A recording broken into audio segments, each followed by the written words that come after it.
20장 9절에서 19절까지 우리 같이 보겠습니다. 시작. 그가 또 이 비유로 백성에게 말씀하시기 시작하시니라. 한 사람이 포도원을 만들어 농부들에게 새로 주고 타국에 가서 오래 있다가 때가 이름에 포도원 수출 얼마를 바치게 하려고 한 종을 농부들에게 보내니 농부들이 종을 몹시 때리고 거저 보내었거늘 다시 다른 종을 보내니 그도 몹시 때리고 능욕하고 거저 보내었거늘 다시 세 번째 종을 보내니 이 종도 상하게 하고 내쫓은지라. 포도원 주인이 이르되 어찌할까 내 사랑하는 아들을 보내리니 그들이 혹 그는 존대하리라 하였더니 농부들이 그를 보고 서로 의논하여 이르되 이는 상속자니 죽이고 그 유산을 우리의 것으로 만들자 하고 포도원 밖에 내쫓아 죽였느니라. 그런즉 포도원 주민이 이 사람들을 어떻게 하겠느냐. 와서 그 농부들을 진멸하고 포도원을 다른 사람들에게 주리라 하시니 사람들이 듣고 이르되 그렇게 되지 말아지이다 하거늘 그들은 보시며 이르시되 그러면 기록된 바 건축자들의 버린 돌이 모퉁이의 머릿돌이 되었느니라 함이 어찌미냐. 무릇 이 돌 위에 떨어지는 자는 깨어지겠고 이 돌이 사람 위에 떨어지면 그릇 흩으리라 하신지라. 서기관들과 베델 사람들이 예수의 이 비유는 자기들을 가리켜 말씀하신 줄 알고 즉시 잡고자 하되 백성은 두려워하더라. 아멘. 자, 우리는 예수 그리스도 안에서 예수 그리스도와 함께 하나님의 보좌 우편에 앉은 자입니다. 앉혀진 자죠. 그런데 그 보좌 우편에 앉혀진 그 보좌 우편에서 이 땅에 보냄받은 선교사입니다. 그렇기 때문에 선교사의 정체성으로 또 돌아갈 본향이 있는 나그네로서 이 땅을 사는 거예요.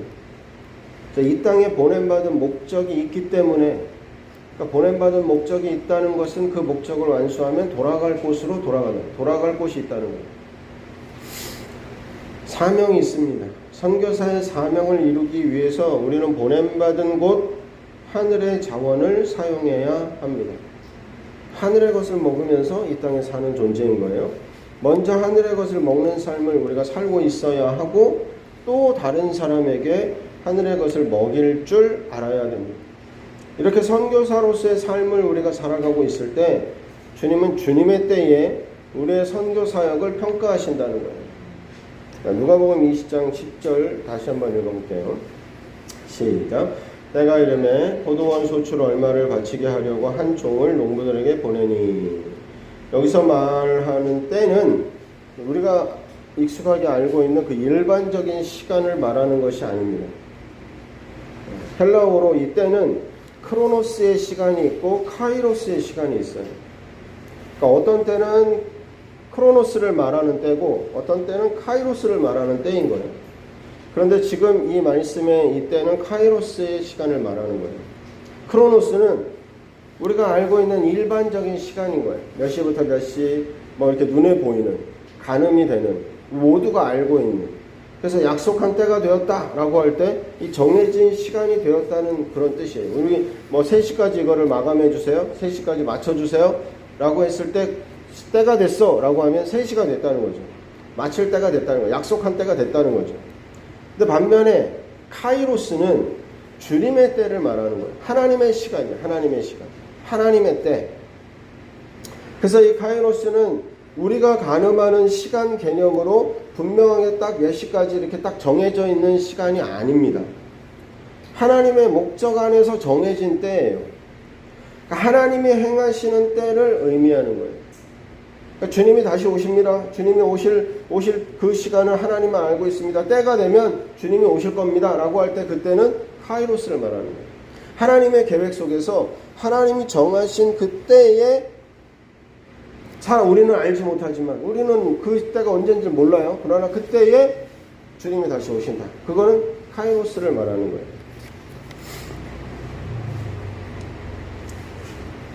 오늘 본문의 이 말씀에서 때가 이름에 라고 할 때 이때는 주인이 정한 때가 된 거예요. 주인이 그 멀리 외국으로 여행을 가면서 그 포도원을 농부들에게 맡겼어요. 그리고 그 외국에서 때가 됐어요. 주인이 생각하고 계획했던 때가 돼서 이제 그 포도원에서 나오는 소출의 얼마를 받기 위해서 주인이 그들에게 맡겼지만 그들은 월급 받고 일하는 사람들인 거죠. 주인의 것을 맡아서 일하는, 그리고 주인에게 월급을 받는. 그러니까 그 거기서 나온 소출은 주인이 당연하게 마땅하게 요구하고 찾을 수 있는 거죠. 그래서 때가 돼서 주인이 생각한 때가 돼서 종을 보낸 거예요. 그랬더니 이 포도원 일꾼들이 주인이 보낸 사람들을 때려서 빈손으로 돌려보냈습니다. 이 포도원 일꾼들은 자기들의 정체성을 잊어버렸어요. 자기가 어떤 사람, 뭐 하는 사람인지 잊어버린 거예요. 목적도 잃어버렸습니다. 자신들이 주인에게 왜 고용되었는지, 포도원에 들어온 목적이 무엇인지 이거 잊어버린 거예요.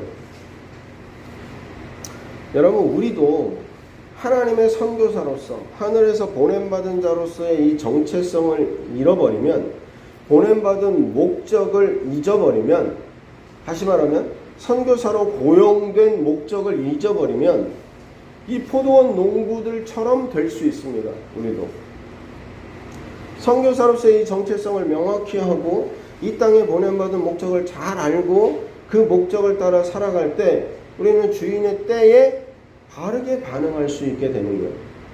아, 주인이 이것을 요구하시는구나, 준비됐습니다 하고 내어드릴 수 있는 목적과 정체성이 분명하기 때문에, 아, 나는 이 포도원을 관리하도록 고용된, 내 목적은 포도원을 잘 관리해서 소출이 좋은 소출, 많은 소출을 내게 하는 게 나의 목적이구나. 열심히 일하고 소출을 내고 주인이 요구할 때 너무나 합당한 것이기 때문에 그것을 주인에게 내어드릴 수 있는, 바르게 반응할 수 있는. 하지만 정체성을 잃고 목적을 잃어버리면 어떻게 됩니까? 그냥 이 땅에 동화돼 버리는 거예요. 우리는 이 땅에서 사명을 완수하고 다시 돌아가야 되는 본향이 있는 존재인데 본향을 잊어버리고 이 땅에 동화돼서 사는 거예요. 이 땅의 모든 목적과 이 정체성이 그냥 땅에 있는 거예요. 땅에. 그러다 보니까 이 포도원 일꾼들이 뭐 하는 거예요? 그 포도원을 자기가 일구고 자기가 노력해서 자기가 결실도 냈기 때문에 이 땅은, 이 포도원은 내 피와 땀이 들어갔는데, 내 노력이 들어갔는데 내가 차지해야지, 내가 이 열매도 내가 거두는 게 맞지, 내 거지. 정체성을 잃어버린 거예요. 자기가 어떤 사람인지를 잊어버렸어요. 그러니까 그 포도원을 자기 걸로 착각하고 그 열매를 강탈하고 싶은 거예요. 내게 되고 내 거로 취하고 싶은 거예요. 이 땅의 방식으로 살게 되면 우리도 주인의 부름을 거절하고 거부하게 될 수 있는 거예요. 우리도 예외가 아닙니다. 포도원 농부들은 아들을 죽여서 아들의 상속권을 가로채려고 했어요. 야, 아들만 없어지면 이 주인도 이제 늙어서 죽을 거고 이 밭이 누구께 되겠냐? 우리께 되는 거야. 우리가 노력했잖아. 우리가 땀 흘려서 우리가 거둔 열매야. 우리가 취하는 게 맞지. 이건 우리 거야 하고 아들만 죽이면 끝이야. 그들은, 그 일꾼들, 포도원 일꾼들은 아들을 시기한 거예요. 아들의 상속권을 시기한 거예요. 아들의 영광을 욕심냈어요. 자신들의 영광으로 취하려고 했습니다. 여러분, 이런 모습은 예수님을 향해서 보였던 모습들인 거죠. 마태복음 27장 18절 읽어볼게요. 시작. 이는 그가 그들의 시기로 예수를 넘겨준 줄 알미더라. 이 시기는 사탄의 반역에 뿌리를 두고 있는 겁니다. 뿌리를 두고 있는 죄죠. 사탄은 처음에 하나님을 찬양하는 천사장이었어요. 가장 높은 곳에서 영광을 올려드리는 자였습니다. 그런데 하나님의 영광을 시기했어요. 자기가 그 영광을 받고 싶었던 거예요. 자기도 하나님처럼 되고 싶었던 거예요. 그래서 땅으로 떨어졌어요. 사탄은 자기의 정체성과 목적을 잃어버렸어요. 땅으로 떨어지기 전에 천사로 있을 때 그들의 목적은, 그 그룹의 목적, 정체성은 뭐였습니까? 하나님을 찬양하는 자였어요.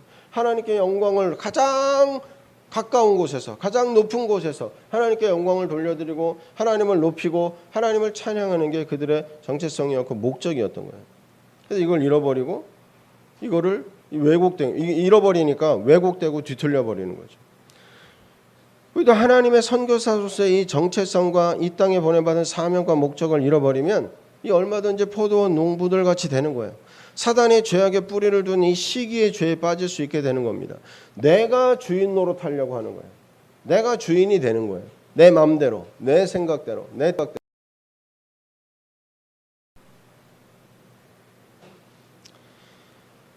하나님이 선교사로서 보냄받은 사명을 살아내기 위해서는 먼저 우리 안에 속사람이 자라야 돼요. 속사람이. 어린아이 때는요, 네 거 내 거 구분이 잘 안 돼요. 다 내 거예요. 네 것도 내 거, 내 것도 내 거. 손에 쥐는 대로 다 자기가 가져가려고 하죠. 구별이 안 돼요. 자, 성장하고 자라면 이걸 구별할 수 있는 거예요. 내 거지만 당신께 줄 수도 있고, 훨씬 성숙해지고 또 바라보는 시각이 달라지는 거죠. 내 안에 그리스도의 형상이 점점 더 충만하게 형성되어야 되는 거죠. 이렇게 변화하고 자라며 충만케 되어갈 때 우리는 포도원의 농부로서 주인께 고용된 목적, 보냄받은 사명을 완수할 수 있습니다. 주인의 뜻을 거부했던 이 포도원 농부들은 어떻게 됐습니까? 포도원을 빼앗겼죠. 자기 거라고 생각하던, 자기가 정말 정성 들여 일군 그 열매들이 자기 거라고 생각했는데 그걸 빼앗긴 거예요. 그건 자기 게 아니에요. 주인의 것이죠. 포도원에서 쫓겨났어요. 그리고 그 포도원은 어떻게 됐습니까? 다른 농부들에게 맡겨졌어요. 이 포도원이 지금 우리에게 맡겨진 겁니다. 마태복음 21장 43절 읽어볼게요. 시작. 그러므로 내가 너희에게 이르노니 하나님 나라를 너희는 빼앗기고 그 나라의 열매 맺는 백성이 받으리라. 포도원에서 하는 일은 하나님 나라에서 우리의 책임을 상징합니다. 누가 하나님 나라를 빼앗겼습니까? 열매를 맺지 못하는 백성이거나 그 열매를 강탈하는 악한 농부겠죠. 정체성과 목적을 잃어버린 자들에게는 하나님 나라를 빼앗아서 그 나라의 열매 맺는 백성에게 맡기신다는 거예요. 이것은 하나님께서 당신의 포도원을 돌보는 책임을 맡기신 우리에게도 말씀하시는 겁니다. 우리도 빼앗길 수 있는 거예요. 어떻게 되면? 내가 주인 노릇하고 그것이 내 것인 양 포도원 일꾼처럼 내 목적과 정체성을 잃어버리면, 또는 열매를 맺지 못하면,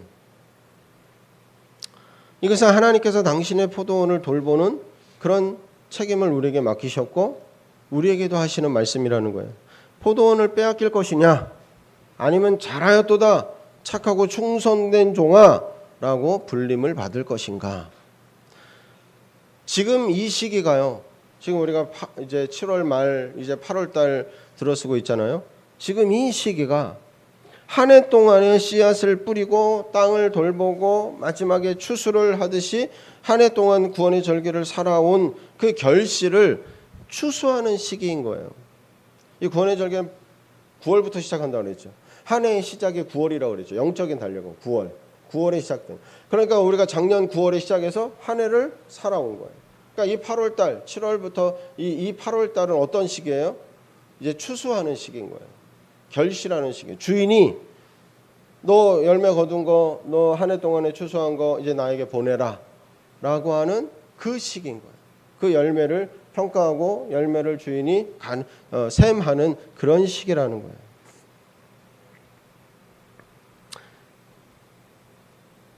자, 포도원 주인이신 주님은 우리가 좋은 포도 맺기를 바라십니다. 이사야서 5장 1절, 2절, 7절 읽어보겠습니다. 시작. 나는 내가 사랑하는 자를 위하여 노래하되 내가 사랑하는 자의 포도원을 노래하리라. 내가 사랑하는 자에게 포도원이 있으며 심히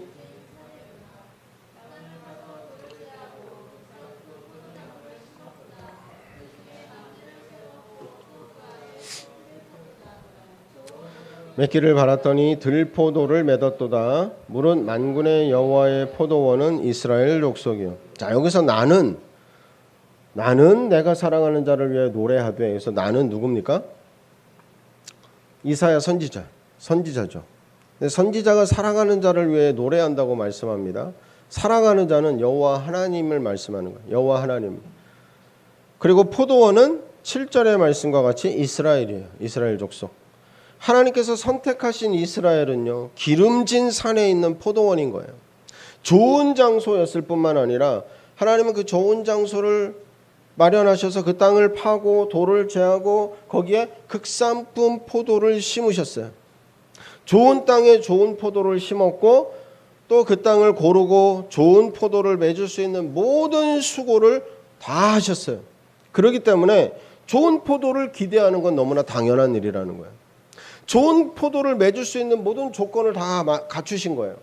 그러니까 당연히 좋은 포도를 기대하시는, 좋은 포도 맺기를 바라신다는 거예요. 여러분, 예수 그리스도께서 우리에게 행하신 일이 바로 이것입니다. 우리를 좋은 땅으로 선택하셨어요. 우리가 돌짝밭이고 가시떨기가 엉기고 설킨 그런 땅이었는데 좋은 땅으로 선택하신 거예요.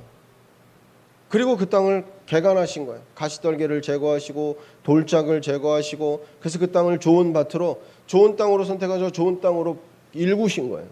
그리고 거기에 그냥 그 아주 안 좋은 그 씨를 뿌린 게 아니라 극상품 씨앗을, 포도의 씨앗을 뿌리신 거예요. 우리의 삶에.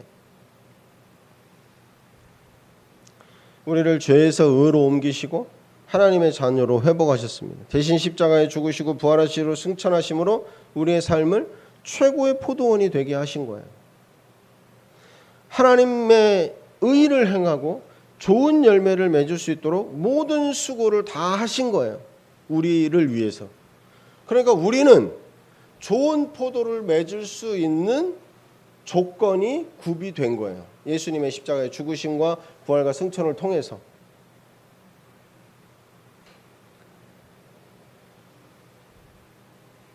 하나님 나라가 우리 안에 심겨진 거예요. 그리고 이제 좋은 열매를 바라시는 거예요. 내가 너를 위해서 네가 좋은 열매 맺을 수 있는 모든 일을 내가 다 했다. 모든 수고를 다 했다. 이제 좋은 열매 맺으면 돼. 좋은 열매를 맺을 수 있어. 좋은 열매가 맺힐 거야. 나는 그 좋은 포도를 원해. 너의 삶에 좋은 열매 맺히기를 바래. 라고 하시는 거죠. 그렇기 때문에 우리가 맺을 열매는 들포도가 아니라 좋은 포도인 거예요. 좋은 포도. 우리의 삶에는 좋은 포도가 맺혀야 이게 당연한 일인 거예요. 정상적인 일인 거예요. 그리고 좋은 포도가 맺힐 거라는 거죠. 여러분, 우리는 얼마나 포도원을 잘 돌보고 있습니까?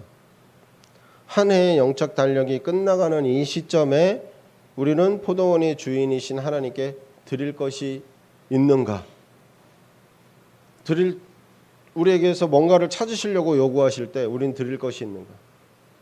어쩌면 이 포도원 일꾼들이 자기들이 거둔 이 열매가 아까워서 그동안 내가 수고하고 내가 노력해서 내 땀과 피를 흘려서 내가 거둔 건데 아까워서 종들을 때려갖고 빈손으로 보냈을 수도 있지만 어쩌면 주인에게 보낼 열매가 없어서 그들을 때려서 돌려보냈는지도 모르죠.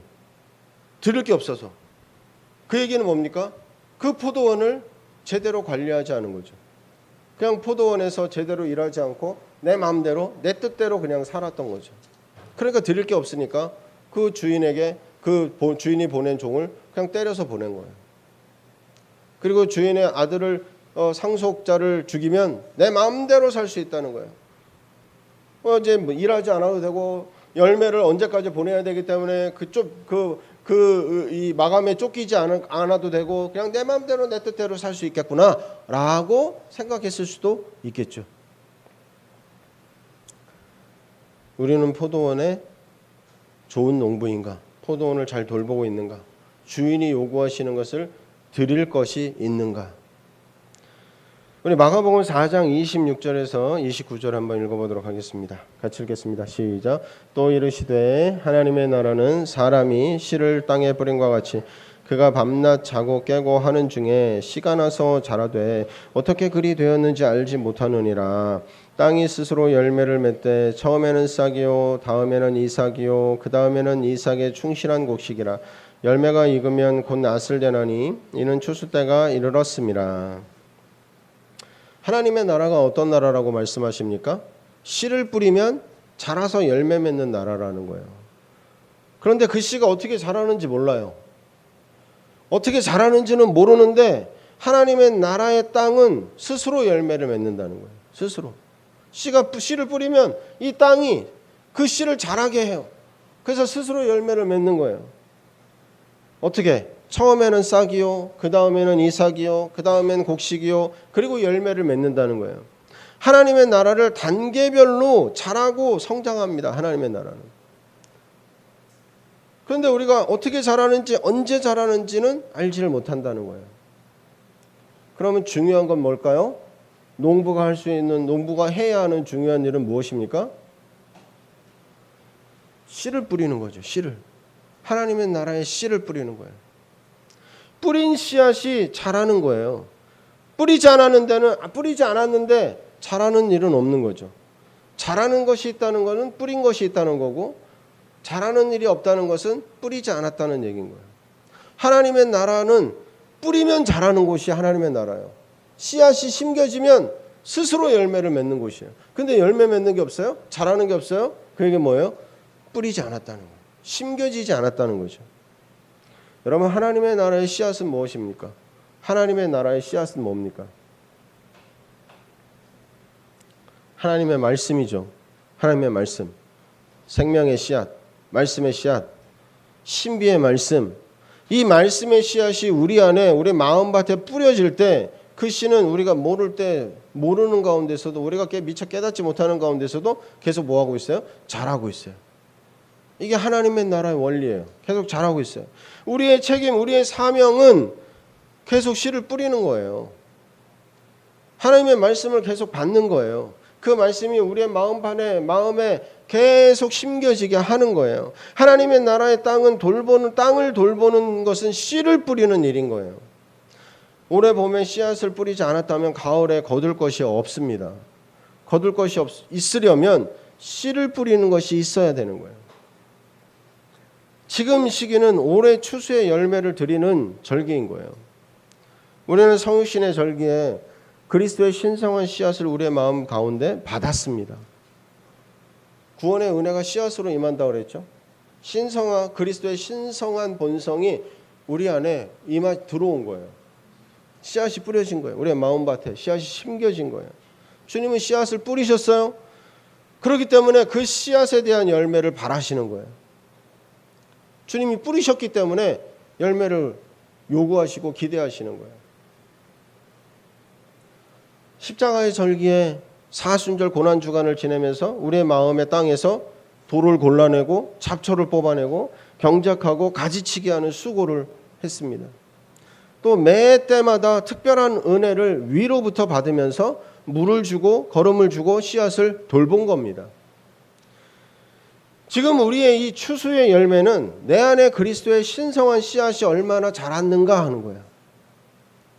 여러분, 열매하면 우리는 어떤 열매를 생각합니까? 전도의 열매를 먼저 생각하죠. 내가 누구에게 전도했는가?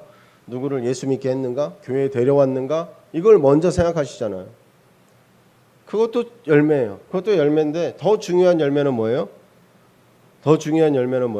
그리스도의 신성한 씨앗이 내 안에 얼마나 자랐냐 이거예요. 내 안에 뿌려진 씨앗이, 내 안에 뿌려진 그리스도의 신성한 이 생명의 씨앗이 얼마나 자랐냐는 거예요.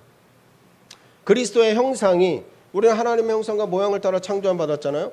그 하나님의 형상과 모양을 따라 창조함 받았던 그 하나님의 원래의 계획을 회복하시기 위해서 그리스도의 이 생명의 씨앗이 타락한 우리에게 엉겅퀴와 가시떨기가 가득하고 돌짝밭이 되어버린, 망가져버린 이 땅에 그 생명의 씨앗을 뿌리셨고, 그 생명의 씨앗이 뿌려진 상태에서 이제 얼마나 변화되었느냐, 얼마나 달라졌느냐는 거예요. 그리스도께서 우리 안에 얼마나 성장하고 그리스도의 형상이 얼마나 형성되었느냐, 속사람이 얼마나 자랐느냐, 그 열매를 보신다는 거예요. 그 열매를 찾아보신다는 거예요. 좋은 포도의 열매를 원하세요?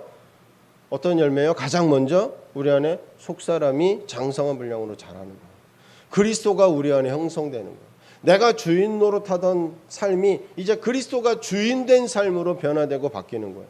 그리스도를 인식하고 의식하고 그리스도의 뜻을 따라 살려고, 순종하려고, 믿음으로 반응하려고 애쓰고 수고하는 거룩한 부담을 느끼면서 그 방향으로 계속 우리가 바뀌어 가는 거예요.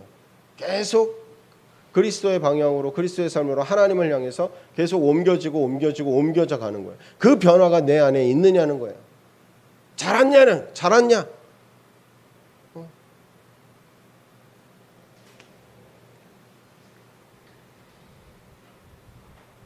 자라서 열매를 맺힌 부분들이 있는가?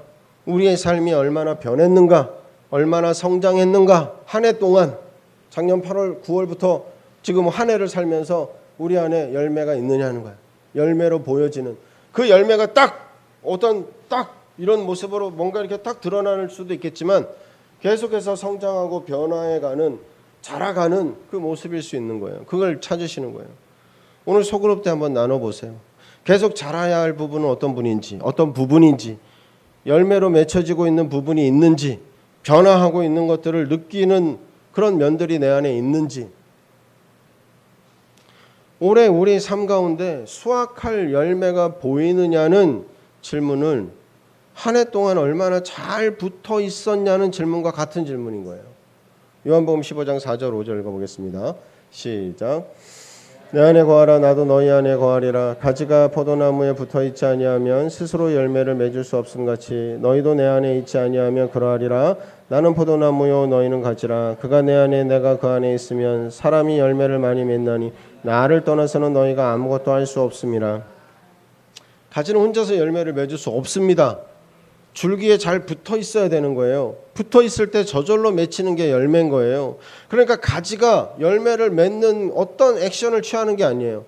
뭘 더 해서 열매가 많이 맺히고 적게 맺히는 게 아닌 거예요.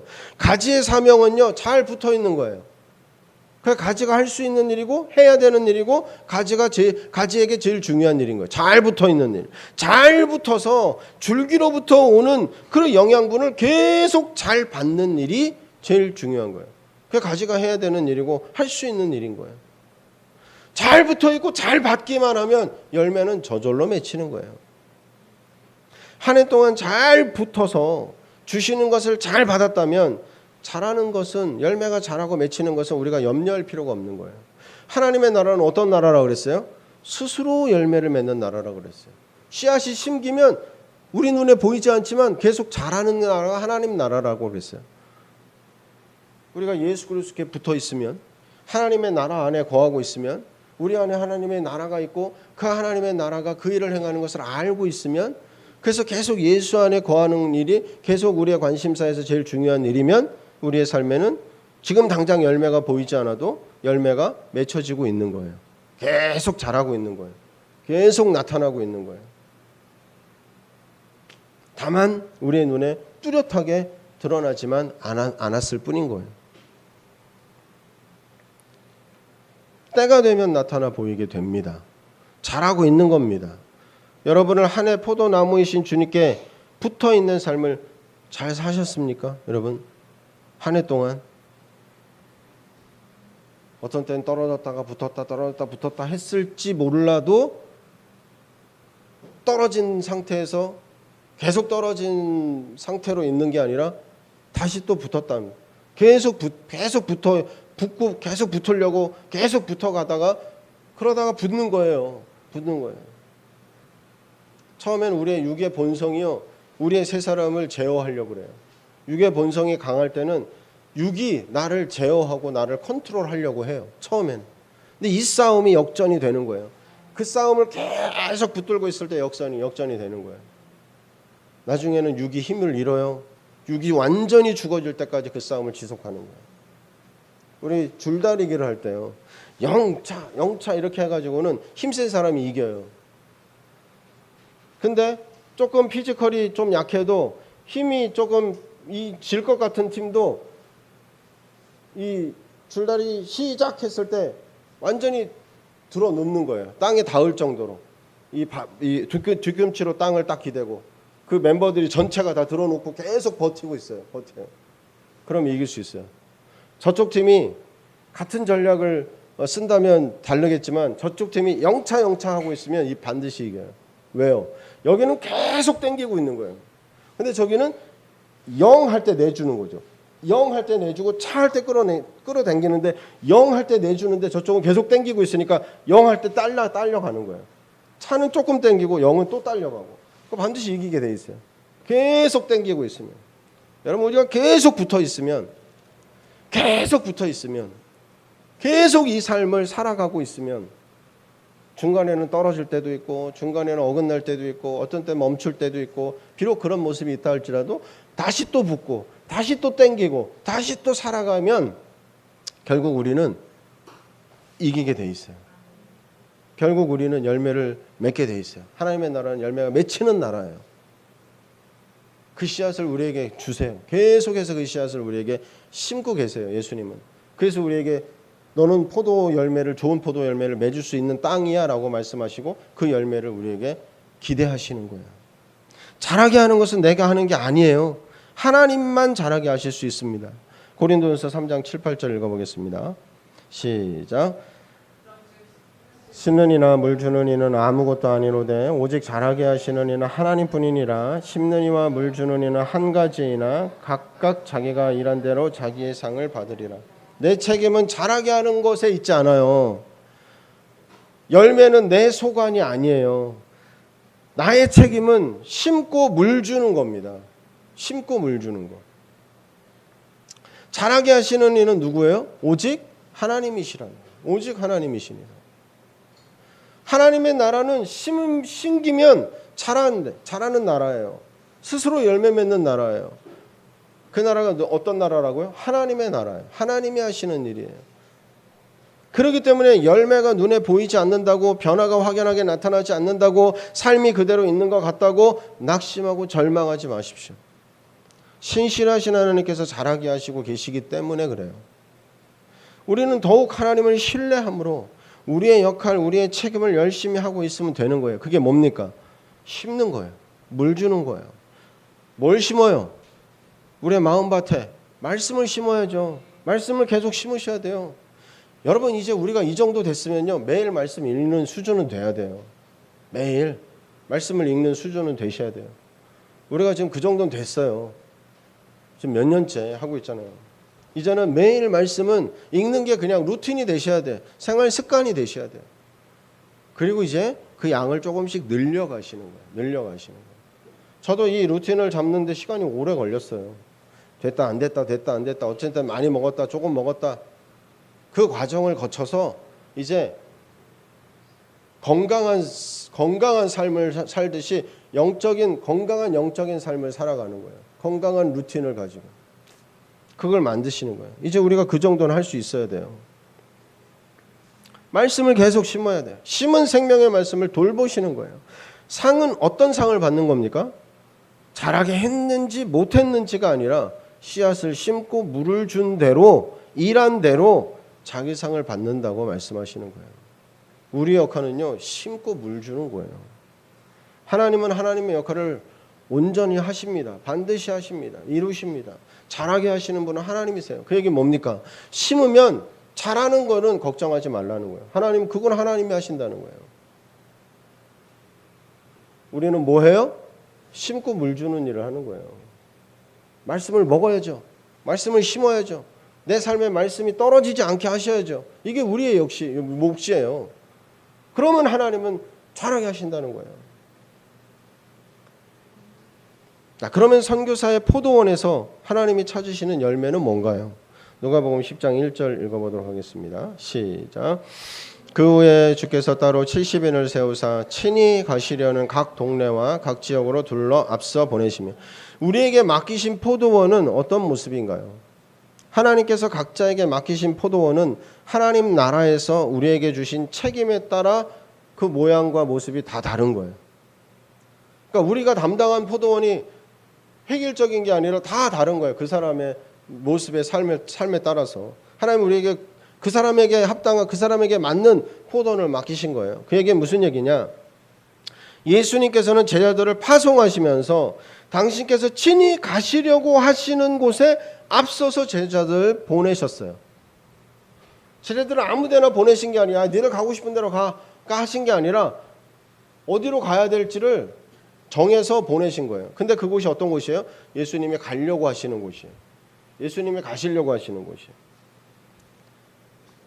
다르게 말하면 그곳은 어떤 곳입니까? 제자들이 보냄받은 곳은 예수님께서 장차 오실 곳인 거예요. 예수님께서 장차 오실 곳에 앞서서 보냄받았다는 거예요. 여러분, 우리는 하늘에서 보냄받은 선교사들입니다. 어디로 보냄받았습니까? 어디로 보냄받으셨어요? 어떤 분은 가정에 보냄받으신 거예요. 어떤 분은 직장에 보냄받으신 거예요. 누구는 학교에 보냄받은 거예요. 또 다른 관계나 역할의 어떤 기능에 보냄을 받으신 거예요. 근데 그 보냄받은 곳이 어떤 곳이에요? 장차 주님이 오실 곳이에요. 장차 주님이 오실 곳.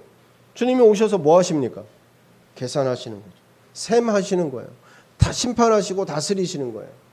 그곳을 치유하시고 온전케 하시고 생명으로 살아나게 하시려고 오시는 거예요.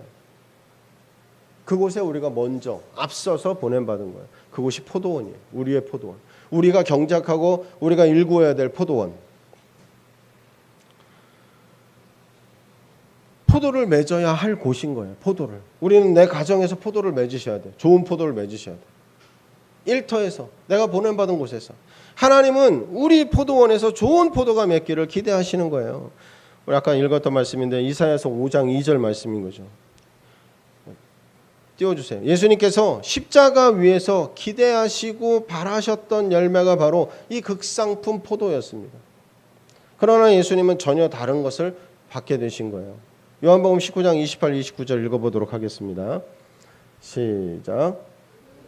그 예수께서 모든 일이 이미 이루어진 줄 아시고 성경을 응하게 하려 하사 이르시되 내가 목마르다 하시니 거기에 신 포도주가 가득히 담긴 그릇이 있는지라 사람들이 신 포도주를 적시내면을 우슬초에 메어 예수의 입에 대니.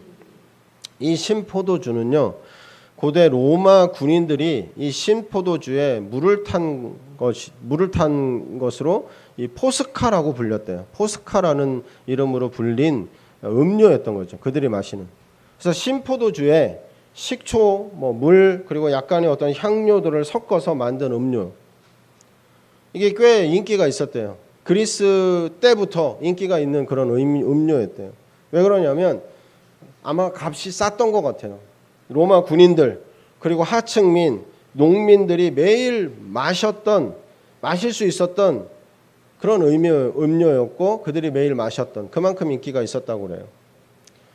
그 이유는 포도밭을 늘 가꾸는 이 로마인들이 싸게 즐길 수 있는 음료였고 또 이 포도주를 저장을 잘 못해서 부패하거나 이렇게 쉬었을 때 그 신 포도주를 이렇게 포스카로 조제해서 다시 사용할 수 있었던 거예요. 버리지 않고 음료로 사용할 수 있었기 때문에 인기가 있었고, 그리고 이 신포도주에는 칼로리와 비타민 C가 공급되어 있대요.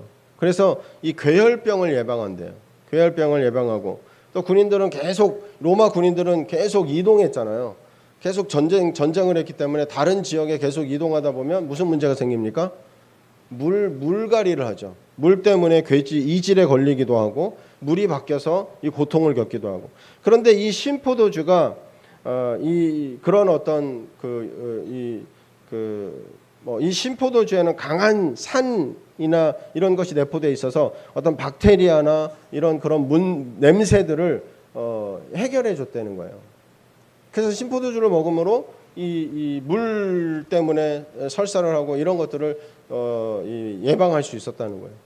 그래서 이 신포도주가 굉장히 보편적으로 늘 쓰였다는 거죠. 그런데 예수님은 이 신포도주를 거부하셨습니다. 십자가 위에서 너무나 목마르셨지만 이 신포도주 거부하신 거예요.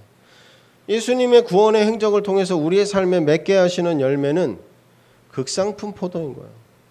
막 이것저것 섞어서 그냥 막 이게 아니라 온전히 우리의 삶에 들포도가 맺히는 것을 예수님은 의아하게 여기셨어요. 이사야서 5장 4절 읽어보도록 하겠습니다. 같이요. 시작.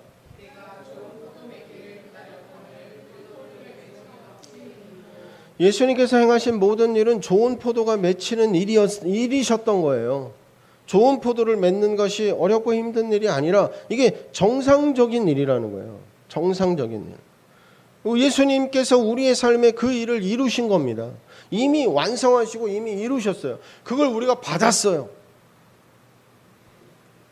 그것을 첫 기적 가운데 보여주셨습니다. 요한복음 2장 9절 읽어보겠습니다. 시작.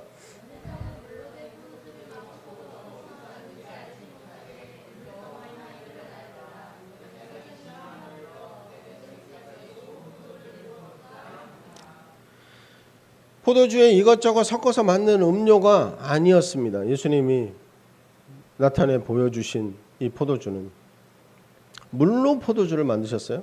일찍이 맛본 적이 없는 최고의 포도주를 만드셨습니다. 가장 좋은 열매로 만들었을 때 나오는 극상품 포도주인 거예요.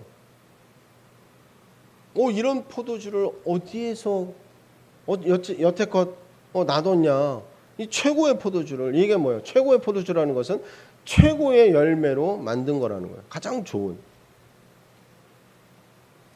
여러분, 우리의 삶은요, 물 같은 삶이었던 거죠. 아무런 맛도 없고 아무런 색깔도 없고 그랬던 우리의 삶을 최고의 극상품 포도주로 바꾸신 거예요. 예수님 십자가의 보혈의 능력으로 우리를 변화시키신 거예요. 온전케. 그런데 여전히 우리의 삶에 아무런 냄새도 없고 향도 없고 맛도 없고 색깔도 없는 그런 삶으로 우리가 있을 수가 없는 거죠. 그건 합당치 않은 거예요. 예수님이 우리를 변화시키시고 우리를 바꾸신 삶은요, 최고의 포도주, 최고의 향이 있고 맛이 있고 영롱한 색깔이 있고 극상품 포도인 거예요. 우리의 삶을 예수님께 드리면 드릴수록 우리의 삶은 좋은 포도주로 변화되는 겁니다. 이미 우리에게 그걸 주셨고 그게 우리의 삶을 통해서 이제 나타나 보여져야 되는 거죠. 우리가 두렵고 떨림으로 구원을 이루는 삶을 살아갈 때 그 모습이 보여지기 시작하는 거예요. 나타나 보여지기 시작하는 거예요. 우리 안에 있는 것이 충만케 차서 넘쳐 흐르는 거예요. 예수 안에서 예수께 붙어 있음으로 우리의 삶은 그렇게 변화됩니다. 요한복음 15장 1절 5절 읽어보겠습니다. 시작.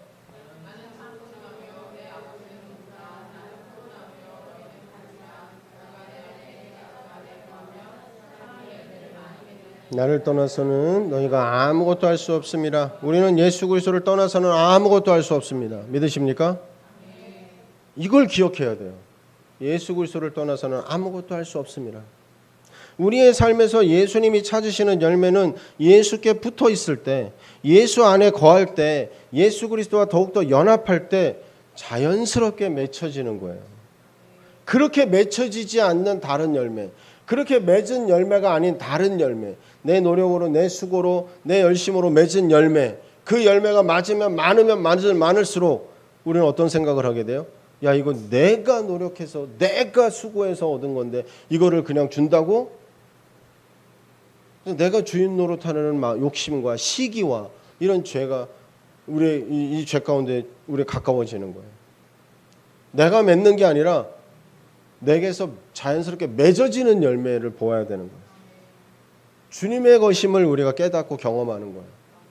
주님이 행하신 일을 맛보는 거예요. 그럴 때 우리는 우리의 정체성을 바로 알고 목적을 바로 알고 주님이 요구하실 때 그것을 내어드리는 착하고 충성된 종의 직분으로 설 수 있는 거죠. 그러면 우리는 어떤 열매를 맺게 되는 겁니까? 요한복음 15장 9절 10절 읽어보도록 하겠습니다. 시작. 아버지께서 나를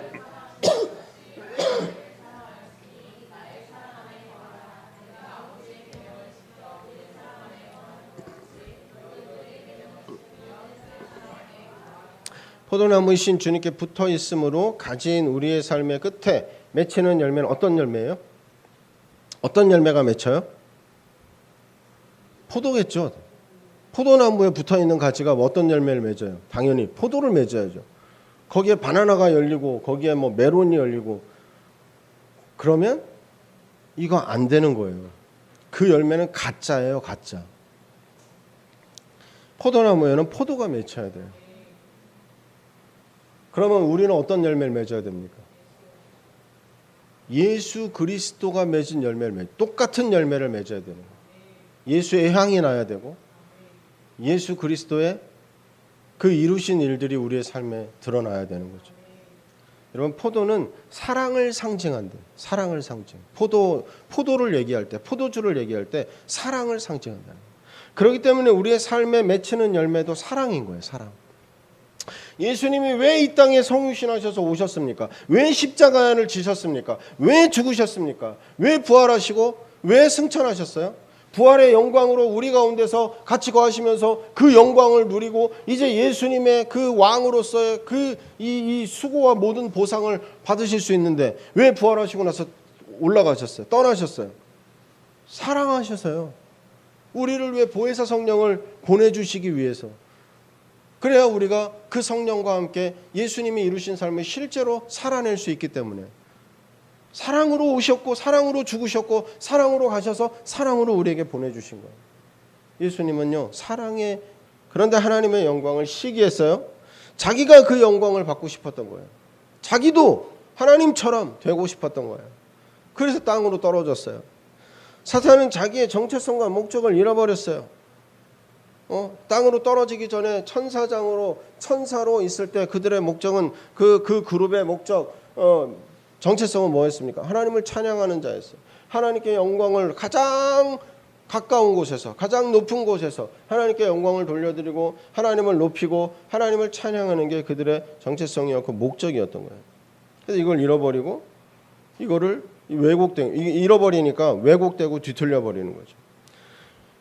우리도 하나님의 선교사로서의 이 정체성과 이 땅에 보내받은 사명과 목적을 잃어버리면 이 얼마든지 포도원 농부들 같이 되는 거예요. 사단의 죄악의 뿌리를 둔 이 시기의 죄에 빠질 수 있게 되는 겁니다. 내가 주인 노릇하려고 하는 거예요. 내가 주인이 되는 거예요. 내 마음대로, 내 생각대로, 내 뜻대로.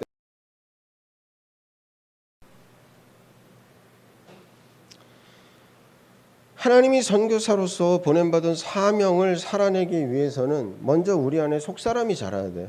속사람이. 어린아이 때는요. 네 거 내 거 구분이 잘 안 돼요. 다 내 거예요. 네 것도 내 거, 내 것도 내 거. 손에 쥐는 대로 다 자기가 가져가려고 하죠. 구별이 안 돼요. 자, 성장하고 자라면 이걸 구별할 수 있는 거예요. 내 거지만 당신께 줄 수도 있고, 훨씬 성숙해지고 또 바라보는 시각이 달라지는 거죠. 내 안에 그리스도의 형상이 점점 더 충만하게 형성되어야 되는 거죠.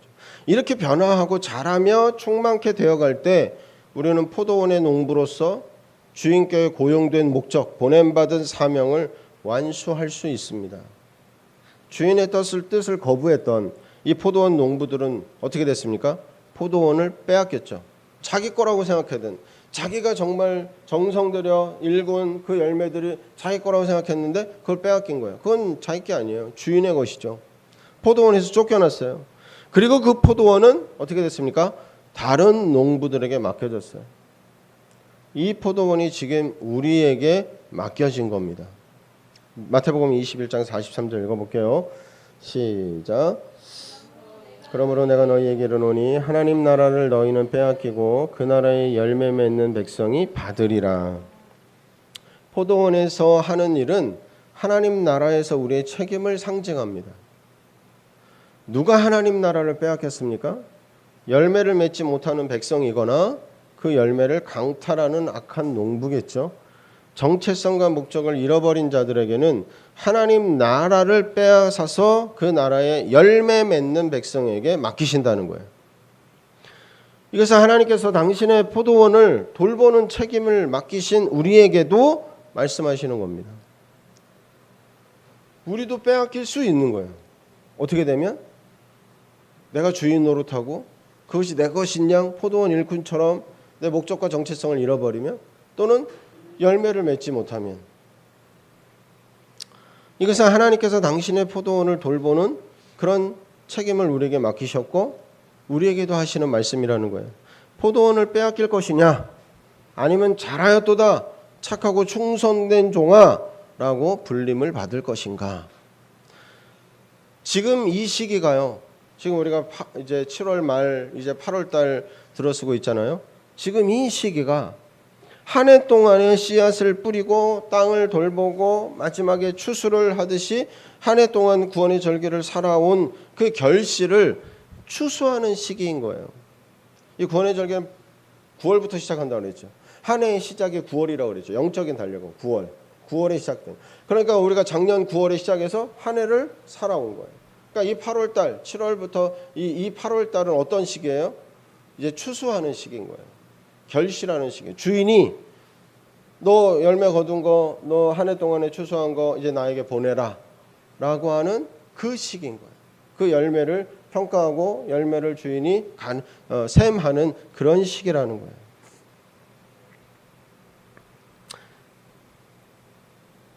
자, 포도원 주인이신 주님은 우리가 좋은 포도 맺기를 바라십니다. 이사야서 5장 1절, 2절, 7절 읽어보겠습니다. 시작. 나는 내가 사랑하는 자를 위하여 노래하되 내가 사랑하는 자의 포도원을 노래하리라. 내가 사랑하는 자에게 포도원이 있으며 심히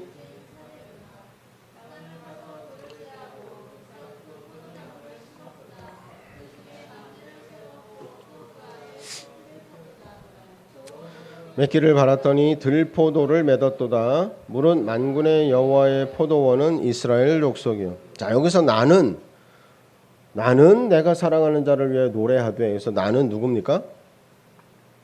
이사야 선지자죠. 선지자가 사랑하는 자를 위해 노래한다고 말씀합니다. 사랑하는 자는 여호와 하나님을 말씀하는 거예요. 여호와 하나님. 그리고 포도원은 7절의 말씀과 같이 이스라엘이에요. 이스라엘 족속. 하나님께서 선택하신 이스라엘은요, 기름진 산에 있는 포도원인 거예요. 좋은 장소였을 뿐만 아니라 하나님은 그 좋은 장소를 마련하셔서 그 땅을 파고 돌을 제하고 거기에 극산품 포도를 심으셨어요.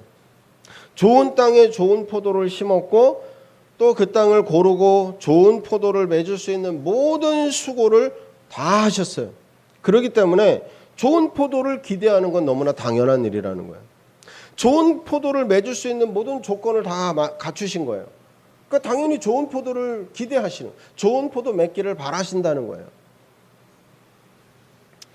여러분, 예수 그리스도께서 우리에게 행하신 일이 바로 이것입니다. 우리를 좋은 땅으로 선택하셨어요. 우리가 돌짝밭이고 가시떨기가 엉기고 설킨 그런 땅이었는데 좋은 땅으로 선택하신 거예요. 그리고 그 땅을 개간하신 거예요. 가시떨기를 제거하시고 돌짝을 제거하시고, 그래서 그 땅을 좋은 밭으로, 좋은 땅으로 선택하셔서 좋은 땅으로 일구신 거예요. 그리고 거기에 그냥 그 아주 안 좋은 그 씨를 뿌린 게 아니라 극상품 씨앗을, 포도의 씨앗을 뿌리신 거예요. 우리의 삶에. 우리를 죄에서 의로 옮기시고 하나님의 자녀로 회복하셨습니다. 대신 십자가에 죽으시고 부활하시고 승천하심으로 우리의 삶을 최고의 포도원이 되게 하신 거예요. 하나님의 의를 행하고 좋은 열매를 맺을 수 있도록 모든 수고를 다 하신 거예요. 우리를 위해서. 그러니까 우리는 좋은 포도를 맺을 수 있는 조건이 구비된 거예요. 예수님의 십자가의 죽으심과 부활과 승천을 통해서.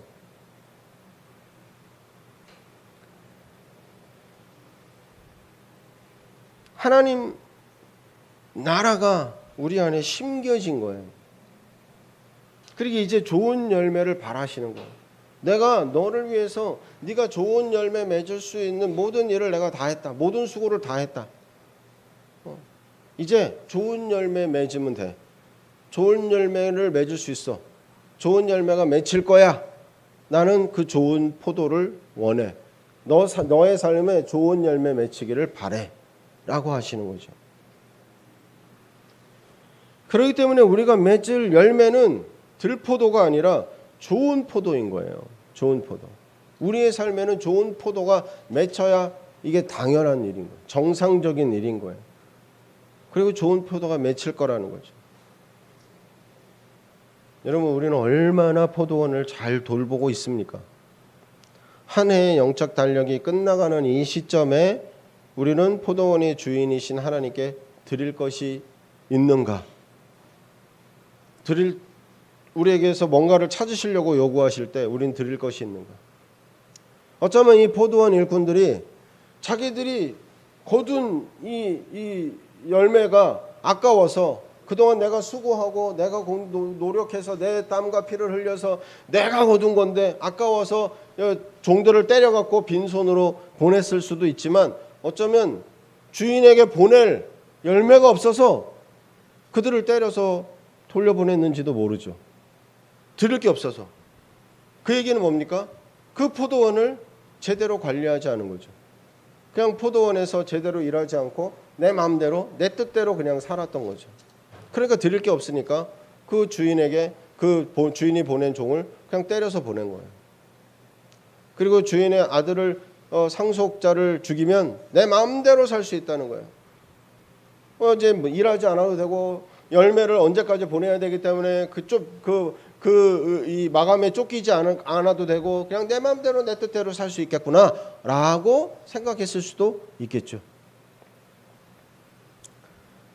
우리는 포도원에 좋은 농부인가? 포도원을 잘 돌보고 있는가? 주인이 요구하시는 것을 드릴 것이 있는가? 우리 마가복음 4장 26절에서 29절 한번 읽어보도록 하겠습니다. 같이 읽겠습니다. 시작. 또 이르시되 하나님의 나라는 사람이 씨를 땅에 뿌린과 같이 그가 밤낮 자고 깨고 하는 중에 씨가 나서 자라되 어떻게 그리 되었는지 알지 못하느니라. 땅이 스스로 열매를 맺되 처음에는 싹이요 다음에는 이삭이요 그 다음에는 이삭의 충실한 곡식이라. 열매가 익으면 곧 낫을 되나니 이는 추수 때가 이르렀음이라. 하나님의 나라가 어떤 나라라고 말씀하십니까? 씨를 뿌리면 자라서 열매 맺는 나라라는 거예요. 그런데 그 씨가 어떻게 자라는지 몰라요. 어떻게 자라는지는 모르는데 하나님의 나라의 땅은 스스로 열매를 맺는다는 거예요. 스스로. 씨를 뿌리면 이 땅이 그 씨를 자라게 해요. 그래서 스스로 열매를 맺는 거예요. 어떻게? 처음에는 싹이요, 그 다음에는 이삭이요, 그 다음에는 곡식이요, 그리고 열매를 맺는다는 거예요. 하나님의 나라를 단계별로 자라고 성장합니다. 하나님의 나라는. 그런데 우리가 어떻게 자라는지 언제 자라는지는 알지를 못한다는 거예요. 그러면 중요한 건 뭘까요? 농부가 해야 하는 중요한 일은 무엇입니까? 씨를 뿌리는 거죠. 씨를. 하나님의 나라에 씨를 뿌리는 거예요. 뿌린 씨앗이 자라는 거예요. 뿌리지 않았는데 자라는 일은 없는 거죠. 자라는 것이 있다는 것은 뿌린 것이 있다는 거고 자라는 일이 없다는 것은 뿌리지 않았다는 얘기인 거예요. 하나님의 나라는 뿌리면 자라는 곳이 하나님의 나라예요. 씨앗이 심겨지면 스스로 열매를 맺는 곳이에요. 근데 열매 맺는 게 없어요? 자라는 게 없어요? 그게 뭐예요? 뿌리지 않았다는 거예요. 심겨지지 않았다는 거죠. 여러분, 하나님의 나라의 씨앗은 무엇입니까? 하나님의 나라의 씨앗은 뭡니까? 하나님의 말씀이죠. 하나님의 말씀. 생명의 씨앗, 말씀의 씨앗, 신비의 말씀. 이 말씀의 씨앗이 우리 안에, 우리 마음밭에 뿌려질 때 그 씨는 우리가 모르는 가운데서도, 우리가 미처 깨닫지 못하는 가운데서도 계속 뭐하고 있어요? 자라고 있어요. 이게 하나님의 나라의 원리예요. 계속 자라고 있어요. 우리의 책임, 우리의 사명은 계속 씨를 뿌리는 거예요. 하나님의 말씀을 계속 받는 거예요. 그 말씀이 우리의 마음에 계속 심겨지게 하는 거예요. 하나님의 나라의 땅을 돌보는 것은 씨를 뿌리는 일인 거예요. 올해 봄에 씨앗을 뿌리지 않았다면 가을에 거둘 것이 없습니다. 거둘 것이 있으려면 씨를 뿌리는 것이 있어야 되는 거예요. 지금 시기는 올해 추수의 열매를 드리는 절기인 거예요. 우리는 성육신의 절기에 그리스도의 신성한 씨앗을 우리의 마음 가운데 받았습니다. 구원의 은혜가 씨앗으로 임한다고 그랬죠. 그리스도의 신성한 본성이 우리 안에 들어온 거예요. 씨앗이 뿌려진 거예요. 우리의 마음밭에 씨앗이 심겨진 거예요. 주님은 씨앗을 뿌리셨어요. 그렇기 때문에 그 씨앗에 대한 열매를 바라시는 거예요. 주님이 뿌리셨기 때문에 열매를 요구하시고 기대하시는 거예요. 십자가의 절기에 사순절 고난주간을 지내면서 우리의 마음의 땅에서 돌을 골라내고 잡초를 뽑아내고 경작하고 가지치기 하는 수고를 했습니다. 또 매 때마다 특별한 은혜를 위로부터 받으면서 물을 주고 거름을 주고 씨앗을 돌본 겁니다. 지금 우리의 이 추수의 열매는 내 안에 그리스도의 신성한 씨앗이 얼마나 자랐는가 하는 거예요. 여러분, 열매하면 우리는 어떤 열매를 생각합니까? 전도의 열매를 먼저 생각하죠. 내가 누구에게 전도했는가? 누구를 예수 믿게 했는가? 교회에 데려왔는가? 이걸 먼저 생각하시잖아요. 그것도 열매예요. 그것도 열매인데 더 중요한 열매는 뭐예요? 더 중요한 열매는 뭐예요? 그리스도의 신성한 씨앗이 내 안에 얼마나 자랐냐 이거예요. 내 안에 뿌려진 씨앗이, 내 안에 뿌려진 그리스도의 신성한 이 생명의 씨앗이 얼마나 자랐냐는 거예요. 그리스도의 형상이, 우리는 하나님의 형상과 모양을 따라 창조함 받았잖아요. 그 하나님의 형상과 모양을 따라 창조함 받았던 그 하나님의 원래의 계획을 회복하시기 위해서 그리스도의 이 생명의 씨앗이 우리에게, 타락한 우리에게 엉겅퀴와 가시떨기가 가득하고 돌짝밭이 되어버린, 망가져버린 이 땅에 그 생명의 씨앗을 뿌리셨고, 그 생명의 씨앗이 뿌려진 상태에서 이제 얼마나 변화되었느냐, 얼마나 달라졌느냐는 거예요. 그리스도께서 우리 안에 얼마나 성장하고 그리스도의 형상이 얼마나 형성되었느냐, 속사람이 얼마나 자랐느냐, 그 열매를 보신다는 거예요. 그 열매를 찾아보신다는 거예요. 좋은 포도의 열매를 원하세요? 어떤 열매요? 가장 먼저 우리 안에 속사람이 장성한 분량으로 자라는 거예요. 그리스도가 우리 안에 형성되는 거예요. 내가 주인 노릇하던 삶이 이제 그리스도가 주인된 삶으로 변화되고 바뀌는 거예요. 그리스도를 인식하고 의식하고 그리스도의 뜻을 따라 살려고, 순종하려고, 믿음으로 반응하려고 애쓰고 수고하는 거룩한 부담을 느끼면서 그 방향으로 계속 우리가 바뀌어 가는 거예요. 계속 그리스도의 방향으로, 그리스도의 삶으로 하나님을 향해서 계속 옮겨져 가는 거예요. 그 변화가 내 안에 있느냐는 거예요. 자랐냐?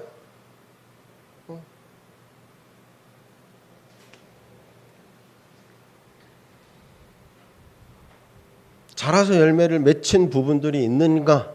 우리의 삶이 얼마나 변했는가? 얼마나 성장했는가? 한 해 동안, 작년 8월, 9월부터 지금 한 해를 살면서 우리 안에 열매가 있느냐는 거예요. 열매로 보여지는 그 열매가 딱 이런 모습으로 뭔가 이렇게 딱 드러날 수도 있겠지만 계속해서 성장하고 변화해가는, 자라가는 그 모습일 수 있는 거예요. 그걸 찾으시는 거예요. 오늘 소그룹 때 한번 나눠보세요. 계속 자라야 할 부분은 어떤 부분인지, 열매로 맺혀지고 있는 부분이 있는지, 변화하고 있는 것들을 느끼는 그런 면들이 내 안에 있는지. 올해 우리 삶 가운데 수확할 열매가 보이느냐는 질문을 한 해 동안 얼마나 잘 붙어 있었냐는 질문과 같은 질문인 거예요. 요한복음 15장 4절 5절 읽어보겠습니다. 시작. 내 안에 거하라, 나도 너희 안에 거하리라. 가지가 포도나무에 붙어있지 아니하면 스스로 열매를 맺을 수 없음같이 너희도 내 안에 있지 아니하면 그러하리라. 나는 포도나무요 너희는 가지라. 그가 내 안에 내가 그 안에 있으면 사람이 열매를 많이 맺나니 나를 떠나서는 너희가 아무것도 할 수 없음이라.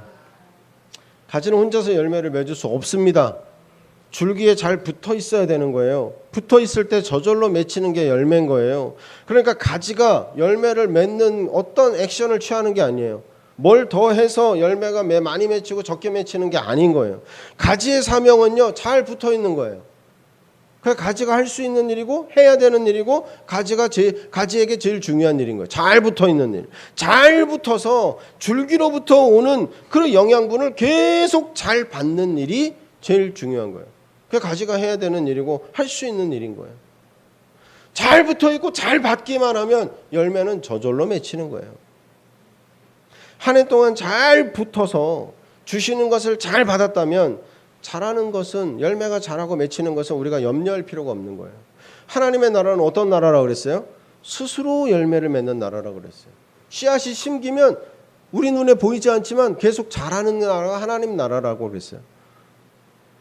우리가 예수 그리스도께 붙어 있으면, 하나님의 나라 안에 거하고 있으면, 우리 안에 하나님의 나라가 있고 그 하나님의 나라가 그 일을 행하는 것을 알고 있으면, 그래서 계속 예수 안에 거하는 일이 계속 우리의 관심사에서 제일 중요한 일이면 우리의 삶에는 지금 당장 열매가 보이지 않아도 열매가 맺혀지고 있는 거예요.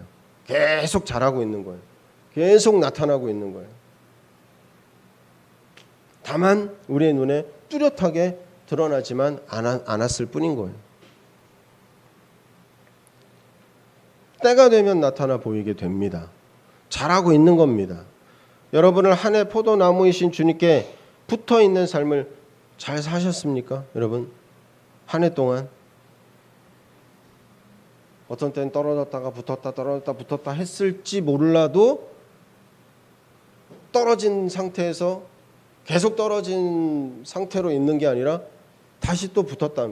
계속 붙고 계속 붙으려고 계속 붙어가다가 그러다가 붙는 거예요. 처음엔 우리의 육의 본성이요, 우리의 새 사람을 제어하려고 그래요. 육의 본성이 강할 때는 육이 나를 제어하고 나를 컨트롤하려고 해요. 처음엔. 근데 이 싸움이 역전이 되는 거예요. 그 싸움을 계속 붙들고 있을 때 역전이 되는 거예요. 나중에는 육이 힘을 잃어요. 육이 완전히 죽어질 때까지 그 싸움을 지속하는 거예요. 우리 줄다리기를 할 때요, 영차 이렇게 해가지고는 힘센 사람이 이겨요. 근데 조금 피지컬이 좀 약해도 힘이 조금 질 것 같은 팀도 이 줄다리 시작했을 때 완전히 들어 놓는 거예요. 땅에 닿을 정도로 이 뒤꿈치로 땅을 딱 기대고 그 멤버들이 전체가 다 들어놓고 계속 버텨요. 그럼 이길 수 있어요. 저쪽 팀이 같은 전략을 쓴다면 다르겠지만 저쪽 팀이 영차 하고 있으면 이 반드시 이겨요. 왜요? 여기는 계속 땡기고 있는 거예요. 근데 저기는 0 할 때 내주는 거죠. 0 할 때 내주고 차 할 때 끌어당기는데 0 할 때 내주는데 저쪽은 계속 땡기고 있으니까 0 할 때 딸려가는 거예요.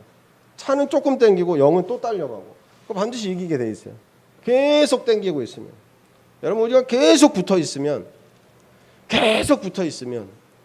계속 이 삶을 살아가고 있으면 중간에는 떨어질 때도 있고 중간에는 어긋날 때도 있고 어떤 때 멈출 때도 있고 비록 그런 모습이 있다 할지라도 다시 또 붙고 다시 또 땡기고 다시 또 살아가면 결국 우리는 이기게 돼 있어요. 결국 우리는 열매를 맺게 돼 있어요. 하나님의 나라는 열매가 맺히는 나라예요. 그 씨앗을 우리에게 주세요. 계속해서 그 씨앗을 우리에게 심고 계세요. 예수님은. 그래서 우리에게 너는 좋은 포도 열매를 맺을 수 있는 땅이야 라고 말씀하시고 그 열매를 우리에게 기대하시는 거예요. 잘하게 하는 것은 내가 하는 게 아니에요. 하나님만 잘하게 하실 수 있습니다. 고린도전서 3장 7, 8절 읽어보겠습니다. 시작. 심는 이나 물 주는 이는 아무것도 아니로되 오직 잘하게 하시는 이는 하나님뿐이니라. 심는 이와 물 주는 이는 한 가지이나 각각 자기가 일한 대로 자기의 상을 받으리라. 내 책임은 잘하게 하는 것에 있지 않아요. 열매는 내 소관이 아니에요. 나의 책임은 심고 물 주는 겁니다. 심고 물 주는 거. 잘하게 하시는 이는 누구예요? 오직 하나님이시라. 오직 하나님이십니다. 하나님의 나라는 심기면 자라는 나라예요. 스스로 열매 맺는 나라예요. 그 나라가 어떤 나라라고요? 하나님의 나라예요. 하나님이 하시는 일이에요. 그렇기 때문에 열매가 눈에 보이지 않는다고, 변화가 확연하게 나타나지 않는다고, 삶이 그대로 있는 것 같다고 낙심하고 절망하지 마십시오. 신실하신 하나님께서 잘하게 하시고 계시기 때문에 그래요. 우리는 더욱 하나님을 신뢰함으로 우리의 역할, 우리의 책임을 열심히 하고 있으면 되는 거예요. 그게 뭡니까? 심는 거예요. 물 주는 거예요. 뭘 심어요? 우리의 마음밭에 말씀을 심어야죠. 말씀을 계속 심으셔야 돼요. 여러분 이제 우리가 이 정도 됐으면요, 매일 말씀 읽는 수준은 돼야 돼요. 매일 말씀을 읽는 수준은 되셔야 돼요. 우리가 지금 그 정도는 됐어요. 지금 몇 년째 하고 있잖아요. 이제는 매일 말씀은 읽는 게 그냥 루틴이 되셔야 돼. 생활 습관이 되셔야 돼요. 그리고 이제 그 양을 조금씩 늘려가시는 거예요. 저도 이 루틴을 잡는데 시간이 오래 걸렸어요. 됐다 안 됐다 어쨌든 많이 먹었다 조금 먹었다, 그 과정을 거쳐서 이제 건강한 삶을 살듯이 건강한 영적인 삶을 살아가는 거예요. 건강한 루틴을 가지고 그걸 만드시는 거예요. 이제 우리가 그 정도는 할 수 있어야 돼요. 말씀을 계속 심어야 돼요. 심은 생명의 말씀을 돌보시는 거예요. 상은 어떤 상을 받는 겁니까? 잘하게 했는지 못했는지가 아니라 씨앗을 심고 물을 준 대로, 일한 대로 자기 상을 받는다고 말씀하시는 거예요. 우리 역할은요, 심고 물 주는 거예요. 하나님은 하나님의 역할을 온전히 하십니다. 반드시 하십니다. 이루십니다.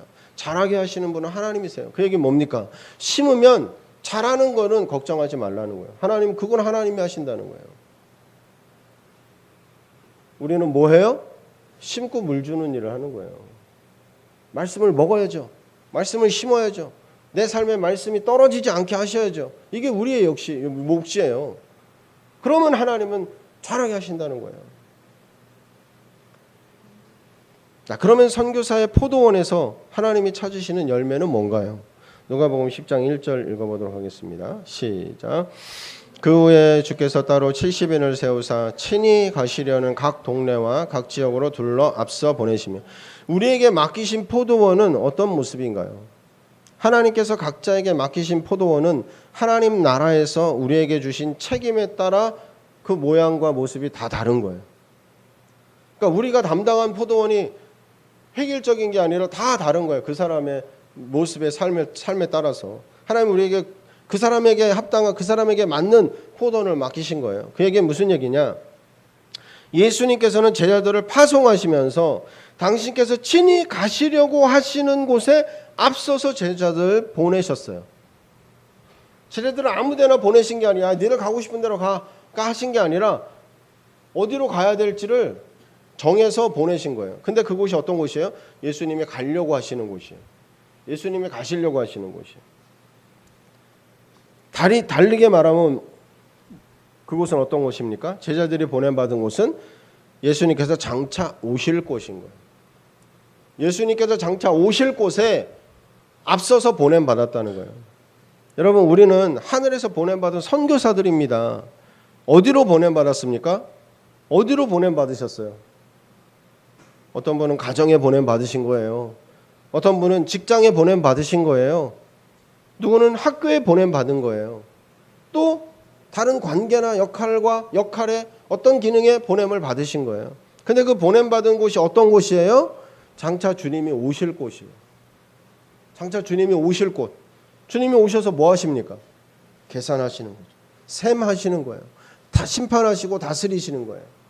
그곳을 치유하시고 온전케 하시고 생명으로 살아나게 하시려고 오시는 거예요. 그곳에 우리가 먼저 앞서서 보냄받은 거예요. 그곳이 포도원이에요. 우리의 포도원. 우리가 경작하고 우리가 일구어야 될 포도원. 포도를 맺어야 할 곳인 거예요. 포도를. 우리는 내 가정에서 포도를 맺으셔야 돼. 좋은 포도를 맺으셔야 돼. 일터에서, 내가 보냄받은 곳에서. 하나님은 우리 포도원에서 좋은 포도가 맺기를 기대하시는 거예요. 우리 아까 읽었던 말씀인데 이사야서 5장 2절 말씀인 거죠. 띄워주세요. 예수님께서 십자가 위에서 기대하시고 바라셨던 열매가 바로 이 극상품 포도였습니다. 그러나 예수님은 전혀 다른 것을 받게 되신 거예요.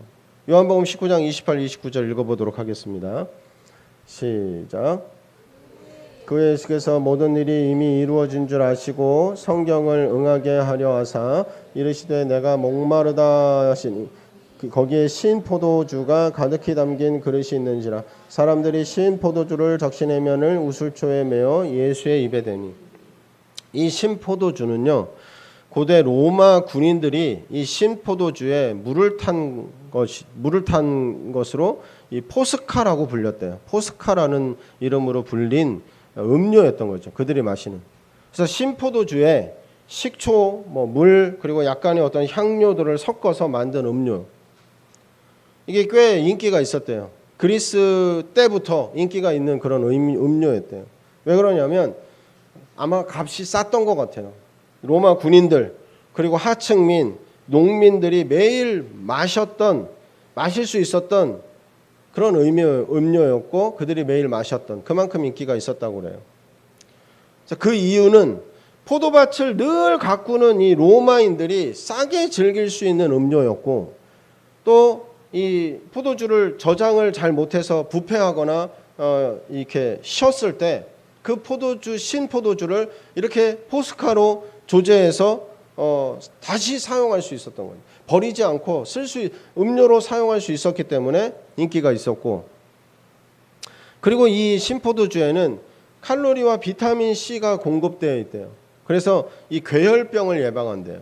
괴혈병을 예방하고, 또 로마 군인들은 계속 이동했잖아요. 계속 전쟁을 했기 때문에 다른 지역에 계속 이동하다 보면 무슨 문제가 생깁니까? 물갈이를 하죠. 물 때문에 이질에 걸리기도 하고 물이 바뀌어서 이 고통을 겪기도 하고. 그런데 이 신포도주가 그런 어떤 이 신포도주에는 강한 산이나 이런 것이 내포되어 있어서 어떤 박테리아나 이런 그런 냄새들을 해결해 줬다는 거예요. 그래서 신포도주를 먹음으로 이 물 때문에 설사를 하고 이런 것들을 예방할 수 있었다는 거예요. 그래서 이 신포도주가 굉장히 보편적으로 늘 쓰였다는 거죠. 그런데 예수님은 이 신포도주를 거부하셨습니다. 십자가 위에서 너무나 목마르셨지만 이 신포도주 거부하신 거예요. 예수님의 구원의 행적을 통해서 우리의 삶에 맺게 하시는 열매는 극상품 포도인 거예요. 막 이것저것 섞어서 그냥 막 이게 아니라 온전히 우리의 삶에 들포도가 맺히는 것을 예수님은 의아하게 여기셨어요. 이사야서 5장 4절 읽어보도록 하겠습니다. 같이요. 시작.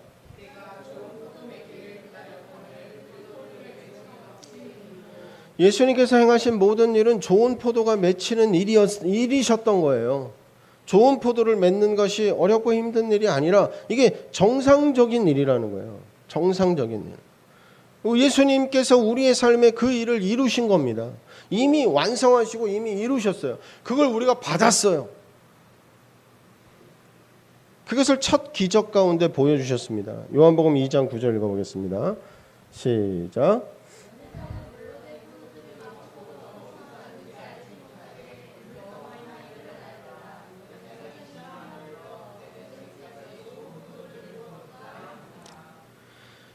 포도주에 이것저것 섞어서 만든 음료가 아니었습니다. 예수님이 나타내 보여주신 이 포도주는 물로 포도주를 만드셨어요.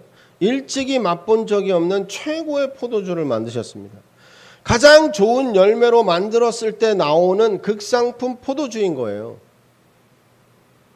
이런 포도주를 어디에서 여태껏 놔뒀냐. 이 최고의 포도주를, 이게 뭐예요? 최고의 포도주라는 것은 최고의 열매로 만든 거라는 거예요. 가장 좋은.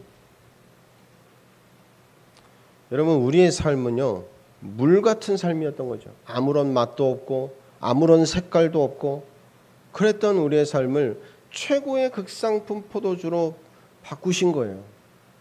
예수님 십자가의 보혈의 능력으로 우리를 변화시키신 거예요. 온전케.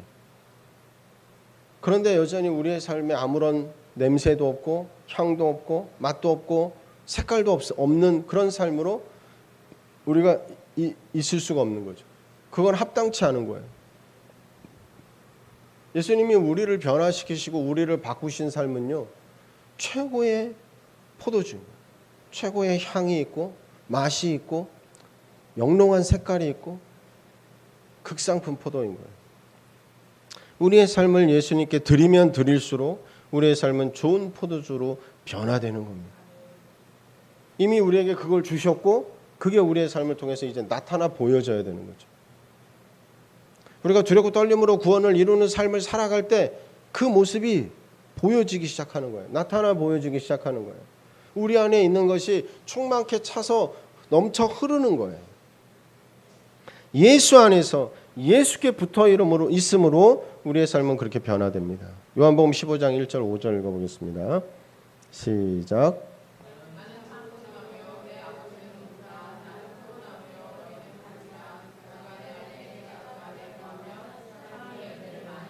나를 떠나서는 너희가 아무것도 할 수 없습니다. 우리는 예수 그리스도를 떠나서는 아무것도 할 수 없습니다. 믿으십니까? 이걸 기억해야 돼요. 예수 그리스도를 떠나서는 아무것도 할 수 없습니다. 우리의 삶에서 예수님이 찾으시는 열매는 예수께 붙어 있을 때, 예수 안에 거할 때, 예수 그리스도와 더욱더 연합할 때 자연스럽게 맺혀지는 거예요. 그렇게 맺혀지지 않는 다른 열매, 그렇게 맺은 열매가 아닌 다른 열매, 내 노력으로, 내 수고로, 내 열심으로 맺은 열매, 그 열매가 많으면 많을수록 우리는 어떤 생각을 하게 돼요? 야, 이거 내가 노력해서 내가 수고해서 얻은 건데 이거를 그냥 준다고? 내가 주인 노릇하는 욕심과 시기와 이런 죄가 우리 이 죄 가운데 우리 가까워지는 거예요. 내가 맺는 게 아니라 내게서 자연스럽게 맺어지는 열매를 보아야 되는 거예요. 주님의 것임을 우리가 깨닫고 경험하는 거예요. 주님이 행하신 일을 맛보는 거예요. 그럴 때 우리는 우리의 정체성을 바로 알고 목적을 바로 알고 주님이 요구하실 때 그것을 내어드리는 착하고 충성된 종의 직분으로 설 수 있는 거죠. 그러면 우리는 어떤 열매를 맺게 되는 겁니까? 요한복음 15장 9절 10절 읽어보도록 하겠습니다. 시작. 아버지께서 나를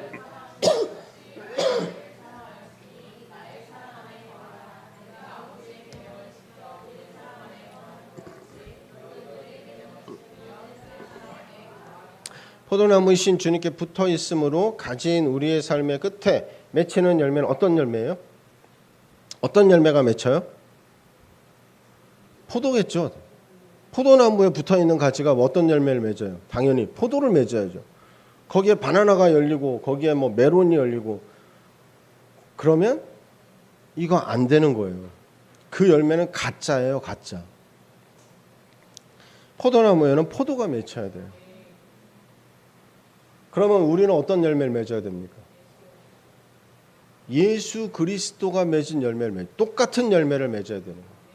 예수의 향이 나야 되고 예수 그리스도의 그 이루신 일들이 우리의 삶에 드러나야 되는 거죠. 여러분, 포도는 사랑을 상징한대. 사랑을 상징. 포도를 얘기할 때, 포도주를 얘기할 때 사랑을 상징한다. 그렇기 때문에 우리의 삶에 맺히는 열매도 사랑인 거예요. 사랑. 예수님이 왜 이 땅에 성육신하셔서 오셨습니까? 왜 십자가를 지셨습니까? 왜 죽으셨습니까? 왜 부활하시고 왜 승천하셨어요? 부활의 영광으로 우리 가운데서 같이 거하시면서 그 영광을 누리고 이제 예수님의 그 왕으로서의 이 수고와 모든 보상을 받으실 수 있는데 왜 부활하시고 나서 올라가셨어요? 떠나셨어요? 사랑하셔서요. 우리를 위해 보혜사 성령을 보내주시기 위해서. 그래야 우리가 그 성령과 함께 예수님이 이루신 삶을 실제로 살아낼 수 있기 때문에 사랑으로 오셨고 사랑으로 죽으셨고 사랑으로 가셔서 사랑으로 우리에게 보내주신 거예요. 예수님은요, 사랑의 열매를 맺으신 거예요. 그럼 우리도 포도나무이신 예수 그리스도께서 사랑이시기 때문에 그 사랑에 붙어있는 가지인 우리도 뭐가 맺혀야 돼요? 사랑이 맺혀야 돼요. 사랑의 포도 열매가 맺히는 거예요. 어떤 사랑입니까? 하나님 사랑, 이웃 사랑. 이 십계명을 두 개로 나누면 10개의 십계명을 두 개로 나누면 하나님 사랑, 이웃 사랑이라고 하죠. 그 열매를 맺는 거예요. 만약 우리에게 사랑이 있다면 우리의 포도원은 좋은 상태인 거예요. 우리가 보냄받은, 우리가 경작하고 다루고 있어야 될, 관리하고 있어야 될 그 포도원은 상태가 좋은 상태인 거예요. 사랑이 있다면. 그러나 우리가 사랑이 없다면 우리는 하나님을 영화롭게 하기보다 자기 영광을 탐내는 포도원 일꾼처럼 되고 있는 겁니다. 어떻게 우리에게 사랑이 있게 하나요? 이 사랑은 우리 안에 만들어지는 것이 아닙니다. 내가 수고하고 노력하고 애써서 막 끌어올리고 쥐어짜서 만들어놓은 그런 사랑이 아닌 거예요. 이 땅의 인간의 사랑은요, 신포도주와 같은 거예요. 이것저것 섞어서 그냥 잠깐 맛을 낼 수 있는 그런 값싼 그런 음료의 사랑이 이 땅에 섞여 있는 사랑인 거예요. 그러나 예수 그리스도의 사랑, 하나님이 바라시는 열매, 우리에게 맺혀야 하는 이 사랑은요, 외부로부터 우리에게 와야 하는 신성한 사랑인 거예요. 우리에게서 나는 게 아니라요, 외부로부터 우리 안에 와야 되는 거예요. 주님으로부터 와야 되는 거예요. 그 사랑은 원천의 사랑이에요. 원조, 온전한, 처음 시작된 그 사랑, 원천의 사랑이 우리에게 오는 거예요. 그 사랑은 주님 안에 거함으로 우리 안에 오는 것입니다. 말씀을 먹고 말씀을 지키는 겁니다. 그것이 주님의 사랑 안에 거하는 겁니다. 그럴 때 우리 안에 사랑이 자라는 거예요. 요한복음 13장 34절 읽어봅니다. 시작.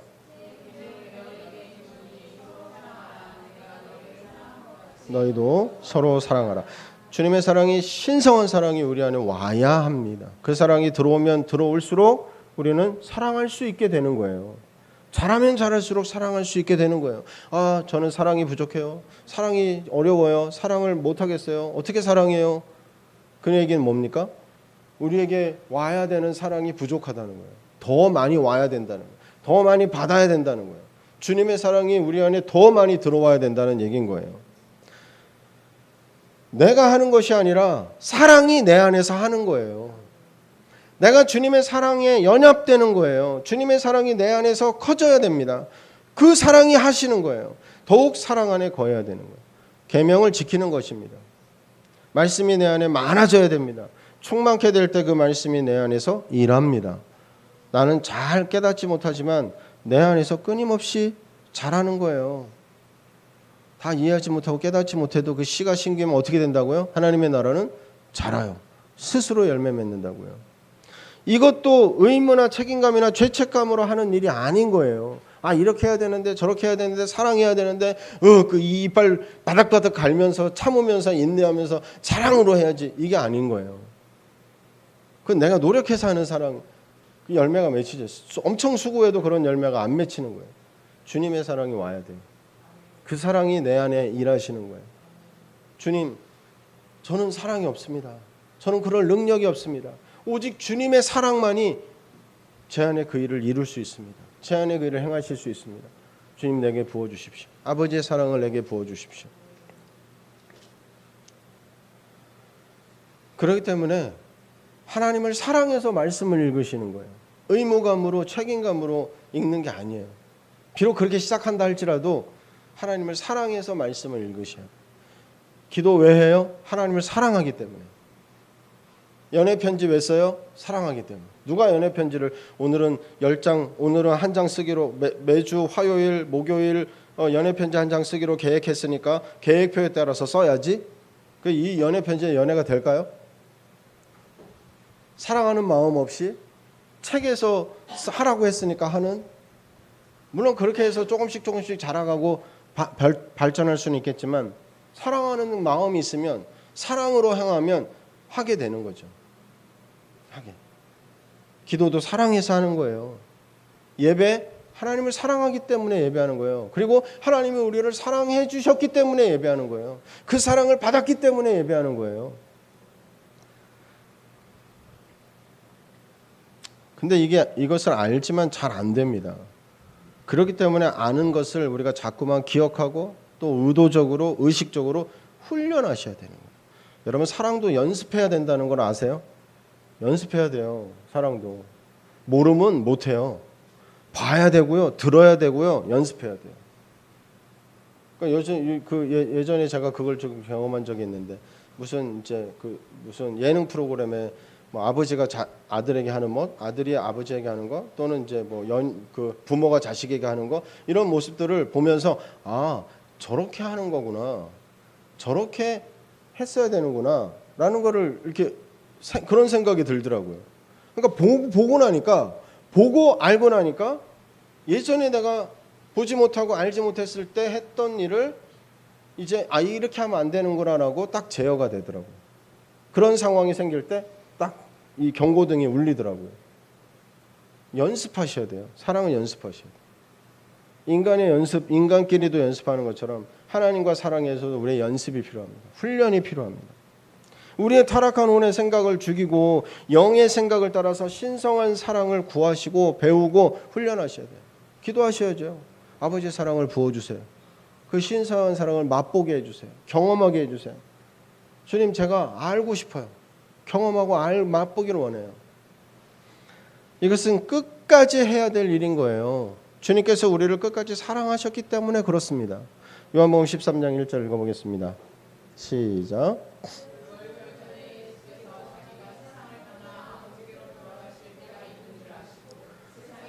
자기 사람을 사랑하시되 끝까지 사랑하시니라. 사랑의 열매를 맺는 일을 끝까지 지속하시는 거예요. 뭔가요? 앞에서 얘기한 것처럼 내 안에 신성한 그리스도의 생명의 씨앗이 자라는 일을 끝까지 지속하시는 거예요. 이게 열매 맺는 일이에요. 내 삶의 변화의 열매. 네가 열매 있느냐? 우리에게 요구하시는 좋은 포도, 우리에게 요구하시는 열매, 그게 뭐예요? 내 삶의 변화예요. 속사람의 성장이에요. 자람이에요. 물론 이게 전체는 아니지만 이게 기본이에요. 여기서부터 시작하는 거예요. 출발이에요. 이게 기초예요. 기초가 부실하면 아무리 높이 쌓아도 무너져 버리는 거예요. 근데 기초를 쌓는데 시간이 제일 오래 걸리고 여기에 공을 제일 많이 들여야 되는 거예요. 그래야 그 위에 계속 쌓아 올라갈 수 있어요. 주님 우리에게 요구하시는 최고의 포도, 우리에게 요구하시는 열매. 옛사람이 전도해서 전도의 열매를 거둘 수는 있지만 옛사람으로 행할 때 결국은 나중에 문제가 생겨요. 옛사람이 또 옛사람을 만드는 거예요. 세속적인 그리스도인, 육에 속한 그리스도인을 또 만들 확률이 많아요. 새사람, 속사람이 성장해서 그리스도가 다스리시는, 그리스도께 순종하고 복종하는, 그리스도와 연합한 사람이 전도할 때 열매가 포도의 열매, 최고의 극상품 열매를 맺을 수 있는 거예요. 당장 변화의 열매가 보이지 않아도 주님은 우리를 끝까지 사랑하십니다. 지금 나의 포도원의 상태가 변변치 못해도 주님은 우리를 끝까지 사랑하십니다. 그렇기 때문에 그 주님을 신뢰함으로 우리도 끝까지 이 사랑의 여정을 걸어가는 겁니다. 하나님의 선교사의 정체성을 가지고 하늘의 것을 먹으면서 또 먹이면서 추수의 시기에 하나님께 드릴 열매가 있도록, 변화의 결실이 있도록 계속해서 변화의 여정을 살아가는 겁니다. 계속해서 사랑의 여정을 살아가는 저와 여러분 되시기를 주님의 이름으로 축원합니다. 조금씩 계속 자라가는 일을 함께 격려하시고 권면하시면서 지속하시길 다시 한번 주님의 이름으로 축복을 드립니다. 우리 한번 말씀 기억하시면서 주방 쪽에 말씀도 보시고 한 가지 우리의 마음에 떠오르는, 우리의 마음의 수면에 떠올라오는 한 가지를 붙들고 그 한 가지를 가지고 우리 주여 한번 부르고 기도하시겠습니다. 주여, 하나님 아버지 감사합니다. 주님 모든 것을 사랑하시고 오늘밖에 없다는 신정을 참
신발로 날 붙드시네.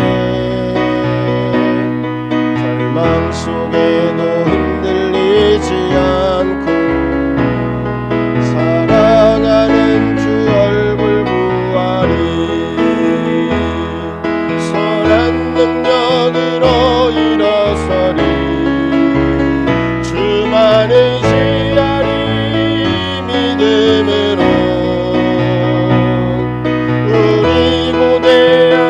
주오실 그날 영광의 그날을 맞이하리. 승리의 새날을 맞이하리. 지금은 우리 주 예수 그리스도의 사랑하심과 또 그 풍성한 은혜를, 성부와 성자 성령 하나님의 그 충만하심을 오늘 이곳에 예배한 주님의 백성들 또 머리 위에 주님이 요구하실 때 그 열매를 주님께 내어드릴 수 있는 그 포도원의 선한 농부로 그 삶을 살아가고자 하는 주님의 백성들 머리 위에 또 그 자녀와 일터와 가정 위에 이 교회와 이 나라 위에 이제로부터 영원토록 함께 계실지어다. 아멘.